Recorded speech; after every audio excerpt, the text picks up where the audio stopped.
Oxygène. Oxygène. Les acteurs de la montagne. Aujourd'hui dans les acteurs de la montagne, on s'intéresse au parc national des Écrins et pour l'occasion je reçois Claire Gondre. Claire, bonjour. Bonjour. Alors Claire, est-ce que vous pouvez nous présenter un petit peu ce que c'est qu'un parc national en France ? Alors déjà en France, il y a 10 parcs nationaux sur le territoire français en comptant l'outre-mer. Donc nous, le parc national des Écrins, c'est un de ces parcs nationaux. Il a été créé en 1973. Donc c'est à la fois un parc assez ancien mais c'est pas le plus ancien, puisque le plus ancien c'est la Vanoise.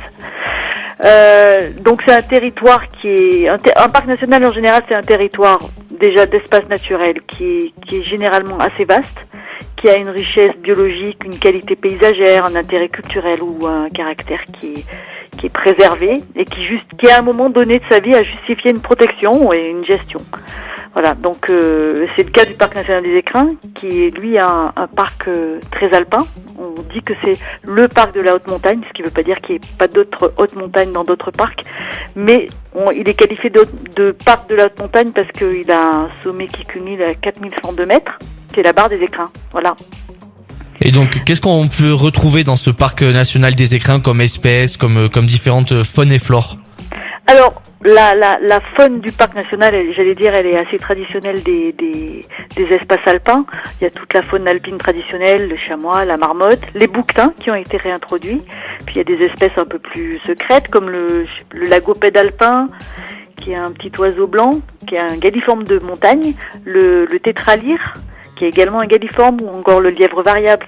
C'est des espèces qui sont quand même typiques des Alpes. Et quelles sont les missions du parc national des Écrins pour protéger la nature ou pour faire du bien à la nature ?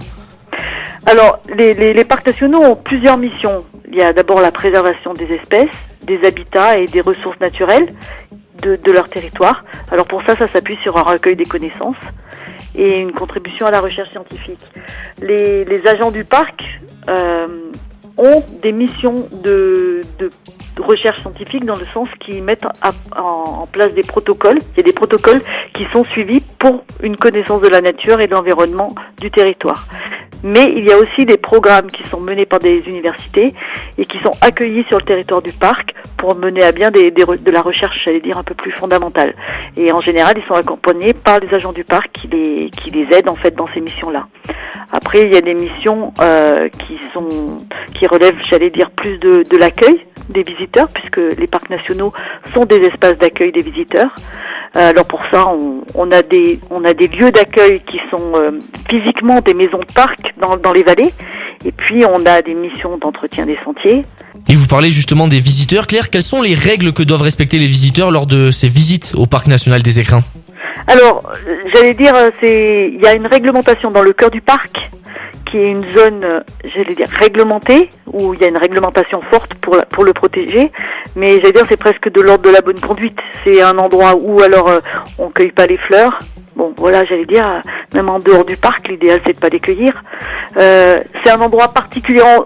Les chiens sont interdits. Ça, c'est une particularité qui fait que, effectivement, quand on a un chien, on peut se promener en dehors de la zone cœur du parc. Très bien, écoutez, Madame Gondre, merci beaucoup pour toutes ces informations. Et on se donne donc rendez-vous peut-être dans quelques instants et dans quelques jours au parc naturel des Écrins pour une belle visite. Mais vous êtes les bienvenus.